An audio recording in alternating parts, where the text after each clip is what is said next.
एक जंगल में चिड़िया और चीड़ा दोनों रहा करते थे। दोनों पति पत्नी थे और अपना गुजारा अंडे बेच के किया करते थे। दोनों की ज़िंदगी अच्छे से बसर हो रही थी। दोनों भी अपने ज़िंदगी में बहुत खुश थे। उनके पड़ोस में ही एक कालू कौवा रहा करता था, जो कि इनके अंडों के बिजनेस से बहुत ज़्यादा जलता था। उसे अंडों की खुशबू बिल्कुल भी पसंद नहीं थी, इसलिए वो चाहता था कि कैसा भी करके टोनी चिड़िया का इस धंधे को बंद कर दिया जाए। मुझे कुछ ऐसा करना होगा कि इस टोनी का धंधा बंद हो जाए और इस अंडों की बदबू से मुझे छुटकारा मिले। मैं ऐसा क्या करूं, मेरे कुछ समझ में ही नहीं आता। ये दोनों कभी भी घर से एक साथ नहीं निकलते, कभी भी एक जाता है और एक घर में निकलता है। अगर दोनों गए तो मुझे मौका मिले कि मैं इनकी बर्बादी शुरू कर दूं। अंडे ले लो, अंडे, ताजे ताजे अंडे, एक भी खराब नहीं निकलेगा। इतने बारिश के दिनों में भी भोलू चिड़ा अपने अंडे जगह जगह जाके हर पक्षी को पहुंचाया करता था। उसके अंडे अच्छे होते थे, गंदे नहीं निकलते थे, इसलिए सारे पक्षी उसी के पास से अंडे खरीदते थे। एक दिन कालू कौवा भोलू चिड़े को अपने घर पे बुलाता है और उसे वार्निंग देता है कि वो इस अंडे के धंधे को बंद कर दे। देखो भोलू चिड़े, मैं तुम्हें अच्छे से समझा रहा हूँ। इस अंडे की बदबू से मैं बहुत ज़्यादा परेशान हो चुका हूँ। तुम इस धंधे को बंद कर दो और कोई और काम करो ताकि मुझे इस बदबू से छुटकारा मिले। सॉरी कालू कौवे, मैं इस धंधे को बंद नहीं कर सकता। तुम कहीं और क्या कर रहे हो? ये सुनकर तो कालू कौवे को और भी ज़्यादा गुस्सा आ जाता है। वो सोचता है कि अब मैं क्या करूं। फिर कुछ दिन गुजर जाते हैं। एक दिन टुनटुनी चिड़िया की तबीयत बहुत ज़्यादा खराब हो जाती है। देखो टोनी चिड़िया, तुम्हारी तबीयत बहुत खराब है, मैं तुम्हें हॉस्पिटल लेके जा रहा हूँ। ठीक है कालू कौवे, मैं अकेले नहीं जा सकती, तुम भी मेरे साथ चलो। फिर वो दोनों भी घर से हॉस्पिटल के लिए निकल जाते हैं, लेकिन बीच में ही उन्हें कालू कौवा देख लेता है। कालू कौवा उन दोनों को जाते हुए देखकर बहुत ज़्यादा खुश हो जाता है। ओहो, अब आएगा मज़ा। बहुत दिनों बाद दोनों मियाँ बीबी बाहर गए हैं। अब मैं इनके घर पे जाके सारे अंडे फोड़ देता हूँ, फिर देखना कौन सा बिजनेस करते हैं और किस पर गुजार बसर करते हैं। उधर कालू कौवा उनके घोंसले में जाकर सारे अंडे फोड़ देता है। इधर भोलू चिड़ा और टोनी चिड़िया दवाखाने में होते हैं। टोनी चिड़िया की बहुत ज़्यादा तबीयत खराब हो जाती है, इसलिए डॉक्टर उसे 2-3 दिन एडमिट करने की सलाह दे देता है। टोनी चिड़िया जब घर वापस आती है तो सारे अंडे फुटे हुए होते हैं। टोनी चिड़िया को ये देखकर बहुत ज़्यादा रोना आता है। वो बहुत रोती है क्योंकि उनके पास कुछ भी पैसा नहीं था। सारे पैसे तो दवाखाने में बैठ चुके थे। वो सोचती है कि अब हमारा गुजर बसर कैसा होगा, अब हम खाना क्या खाएंगे, ये सोचकर और ज़्यादा रोने लगती है। भोलू चिड़ा जब कालू कौवे से पूछता है कि कालू कौवे, तुमने किसी को देखा है हमारे घोंसले में घुसते हुए? किसी ने हमारे अंडे पूरे फोड़ दिए हैं। तो कालू कौवा साफ इनकार कर देता है, कहता है कि मैं तो घर पे नहीं था, मुझे नहीं पता। फिर भोलू चिड़ा मायूस होकर बारिश में ही अनाज की तलाश में निकल पड़ता है ताकि टोनी चिड़िया को कुछ खिला सके। तभी वहाँ एक बहुत ही खूबसूरत सी चिड़िया आ जाती है और वो इनसे पूछती है कि क्या आपको क्या परेशानी है जो आप इतने बारिश में यहाँ पर खड़े हुए हो? जी आप कौन है? लेकिन हमने तो आपको कभी यहाँ पर नहीं देखा, आप तो किसी और जंगल की मालूम होती है। जी आप सही कह रही हो, मैं इस जंगल की नहीं हूँ, मैं दूसरे जंगल से आई हूँ। आपको देखा तो यहीं पर ही रुक गई। क्या मैं आपकी परेशानी हल कर सकती हूँ? तभी वो एक जादू की छड़ी निकालती है और उस जादू की छड़ी से इन्हें 2 बीजें देती है और कहती है कि इस बीज को ज़मीन में पेड़ देना, इससे जामुन की खेती होगी और तुम उसमें बहुत सारा मुनाफा कमाओगे। फिर भोलू चिड़ा और टोनी चिड़िया उस बीज को लाके अपने घोंसले के सामने ही पेड़ देते हैं। कुछ दिन गुजर जाते हैं। थोड़े दिन के बाद वहाँ पर बहुत बड़े बड़े जामुन के दरख्त उगाते हैं। उसमें इतने मोटे मोटे जामुन लगते हैं कि वैसे जामुन पूरे जंगल में नहीं होते। फिर भोलू चिड़ा सारे जंगल में उस जामुन को बेचा करता था। उसके जामुन इतने मीठे और लजीज थे कि सारे पक्षी उसी के पास से जामुन खरीदा करते थे। देखो टोनी चिड़िया, हमारे जामुन इतने अच्छे और इतने मीठे हैं कि सारे पक्षी हमारे जामुन ही खरीदते हैं। अगर वो पक्षी मुझे मिले तो मैं उसे धन्यवाद करूं। उसने हमारी बहुत बड़ी मदद की है। अंडों से ज़्यादा तो हमारे जामुन बिकते हैं। ओह तो अच्छा, अब इस जामुन को बेचकर पैसे कमाए जा रहे हैं। मैं तो इस भोलू चिड़े से अपने बेइज्जती का बदला ज़रूर लूँगा। इसने मुझे किस तरह से बेइज्जत करा था जब मैंने इसे अंडे बेचने का मना करा था। चलो मैं इस जामुन को खा के देखता हूँ और सारे जामुन को अपन लेके चले जाता हूँ और सारे जामुन मैं खुद बेच देता हूँ।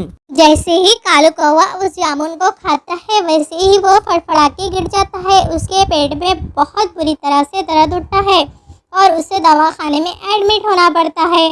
कालू कौवा फिर हमेशा बुराई से तौबा करता है और फिर किसी का बुरा ना करने की कसम खाता है।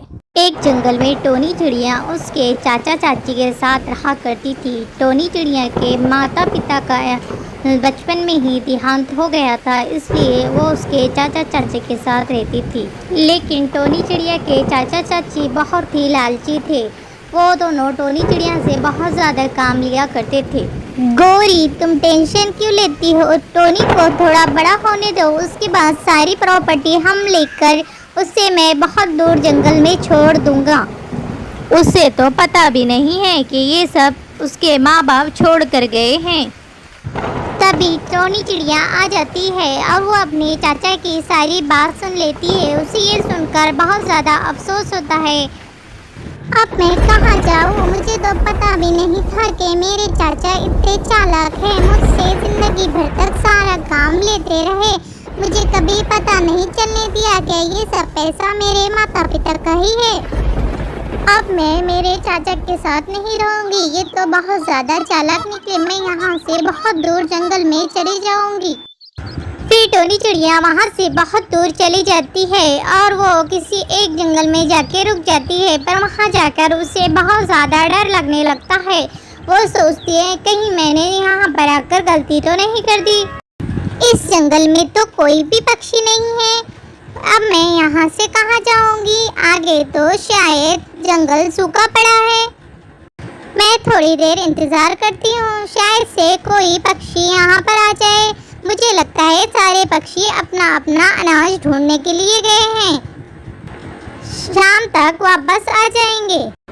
थोड़ी देर रुकने के बाद टोनी चिड़िया को बहुत दूर से एक रोशनी नज़र आती है। टोनी चिड़िया सोचती है कि शायद कोई इंसान होगा, लेकिन वो फिर डर जाती है। वो रोशनी धीरे धीरे ज़मीन की तरफ आने लगती है।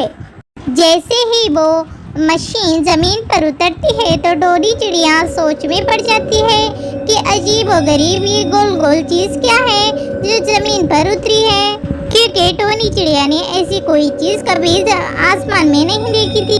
वो तो एक स्पेसशिप थी जो एलियन लेकर आए थे। तभी उसमें से 2-3 एलियन उतरते हैं। ये देख के टोनी चिड़िया तो बहुत ज़्यादा चौंक जाती है। ओह नो, ये तो स्पेसशिप है। इसे तो मैंने एक पिक्चर में देखा था। कौन सी पिक्चर थी वो? हाँ, वो पिक्चर ऋतिक रोशन की थी। उसका नाम कोई मिल गया था। उसी में उसने एलियन से दोस्ती की थी। तो क्या सच में मैं एलियन को देख रही हूँ? मुझे तो बहुत ज़्यादा खुशी हो रही है। तभी वो स्पेसशिप वहाँ से चली जाती है और एक एलियन वहाँ पर ही रह जाता है। ये देखकर तो टोनी चिड़िया चौंक जाती है कि ये सारे एलियन चले गए और इस एलियन को क्यों छोड़ दिया। उसी टाइम एक हाथी वहाँ पर आ जाता है और वो एलियन को देखकर मारने लगता है। वो एलियन को इतने ज़ोर से मारता है कि टोनी चिड़िया से रहा नहीं जाता और वो सोचती है कि ठीक है, मैं ही एलियन की मदद करती हूँ। फिर टोनी चिड़िया जाकर एलियन की मदद करती है। ये देखकर वो हाथी वहाँ से भाग जाता है। फिर एलियन टोनी चिड़िया का धन्यवाद करता है, लेकिन टोनी चिड़िया के तो कुछ समझ में ही नहीं आता कि एलियन क्या बोलना चाहता है। फिर टोनी चिड़िया उसे ध्यान से देखती है तो वो समझ जाती है कि वो उसका थैंक यू कर रहा है। एलियन, मैं तुमसे पूछ रही हूँ कि सारे एलियन उस स्पेसशिप में चले गए और तुम अकेले यहाँ पर क्यों रह गए हो? तुम्हारा तो यहाँ पर कोई नहीं है। अब तुम यहाँ पर रह के क्या करोगे? फिर एलियन टोनी चिड़िया को इशारे से बताता है कि उसका लॉकेट कहीं पर गुम हो गया है और वो उसे नहीं मिल रहा है। जब तक वो उसे नहीं मिलेगा वो उसकी दुनिया में नहीं जा सकता। तभी टोनी चिड़िया उस एलियन से वादा लेती है कि जब तक के तुम्हारा लॉकेट नहीं मिलता मैं तुम मेरे साथ रहो, मैं तुम्हारी मदद करूंगी। ढूंढते ढूंढते एक दिन टोनी चिड़िया को वो लॉकेट चील के गले में मिल जाता है। चील भाई प्लीज ये लॉकेट एलियन का है, ये लॉकेट आप उससे दे दे। इस लॉकेट की मदद से वो अपनी दुनिया में चला जाएगा। ए टोनी चिड़िया, तुम्हारी इतनी हिम्मत कि तुम मुझसे लॉकेट मांग रही हो? फिर चील में और टोनी चिड़िया में बहुत जोर की लड़ाई होने लगती है। चील टोनी चिड़िया को बहुत ज्यादा जख्मी कर देता है, लेकिन टोनी चिड़िया अपने दोस्त के लिए लड़ती है और उस लॉकेट को छीन कर वहाँ से उड़ जाती है। टोनी चिड़िया इतनी ज्यादा जख्मी हो जाती है कि वो बहुत मुश्किल से उड़ उड़ कर अपने घर तक जाती है और घर जाकर वो बहुत बुरी तरह से बीमार पड़ जाती है। फिर एलियन अपनी लॉकेट की मदद से टोनी चिड़िया के सर पे हाथ रखता है और अपनी शक्ति से उसे अच्छा कर देता है और वहाँ से चला जाता है। एलियन के जाने के बाद टोनी चिड़िया बिल्कुल अकेली हो जाती है, इसलिए वो जंगल जंगल घूमती है ताकि कोई दोस्त बना सके। जंगल में घूमते घूमते टोनी चिड़िया को एक जख्मी परिंदा मिलता है। उसे देखकर वो वहीं पर रुक जाती है ताकि उसकी मदद कर सके। आप तो बहुत बुरी तरह से जख्मी हो गए हैं, चलिए उठिए, आपका घर कहाँ है, मैं आपको आपके घर पे छोड़ देती हूँ। फिर टोनी चिड़िया उसे बोलने के लिए हाथ लगाती है तो वो परिंदा अच्छा हो जाता है, उसके सारे जख्म सब सही हो जाते हैं। ये देखकर वो परिंदा बहुत ज्यादा खुश हो जाता है। अरे चिड़िया, तुम तो जादू जानती हो, तुम्हारे हाथ लगाते ही मेरे सारे जख्म अच्छे हो गए। अरे नहीं नहीं भाई, ऐसा कुछ नहीं है, मेरे भी खुद समझ में नहीं आ रहा है ये सब कैसे हुआ, मैं तो खुद हैरान हूँ। फिर वो परिंदा सारे जंगल में ये बात फैला देता है कि मैं बहुत ज़्यादा जख्मी हो गया था, टोनी चिड़िया के हाथ लगाते ही मैं एकदम से अच्छा हो गया। शायद टोनी चिड़िया कोई जादू जानती है। फिर सारे पक्षी टोनी चिड़िया के पास अपना इलाज कराने आने लगते हैं। ये बात उड़ते उड़ते टोनी चिड़िया के चाचा चाची तक भी पहुंच जाती है कि टोनी चिड़िया तो बहुत ज़्यादा जादू जानने लगी है। ये बात उड़ते उड़ते टोनी चिड़िया के चाचा चाची तक भी पहुंच जाती है कि टोनी चिड़िया तो बहुत ज़्यादा जादू जानने लगी है। गौरी, हमने टोनी चिड़िया के साथ बहुत बुरा किया है, हम उससे माफ़ी मांग लेते हैं ताकि वो हमें कोई नुकसान न पहुंचाए। फिर वो दोनों टोनी चिड़िया से माफ़ी मांगने के लिए उसके घर चले जाते हैं ताकि टोनी चिड़िया उन्हें माफ़ कर दे। टोनी चिड़िया, हमें माफ़ कर दो, हमने तुम्हारे साथ बहुत बुरा किया है। तुम्हारी चाची भी तुमसे माफ़ी मांगना चाहती है। फिर वो दोनों टोनी चिड़िया से गिर गिरा के माफी मांगने लगते हैं। टोनी चिड़िया को उन पर रहम आ जाता है। ठीक है, मैं आपको माफ़ी दे देती हूँ, लेकिन आप मुझसे वादा लो कि आप आइंदा मेरे साथ ऐसा कभी नहीं करेंगे, मुझे अपनी बेटी बना के रखेंगे। टोनी चिड़िया उन दोनों को माफ़ कर देती है और उनके साथ हंसी खुशी रहने लगती है। टोनी चिड़िया समझ जाती है ये सब एलियन की वजह से हुआ। एलियन ने उसके सर पे हाथ रख के उसे बहुत सारी शक्ति दी थी, जिस तरह से कोई मिल गया में हृतिक को एलियन ने शक्ति दी थी।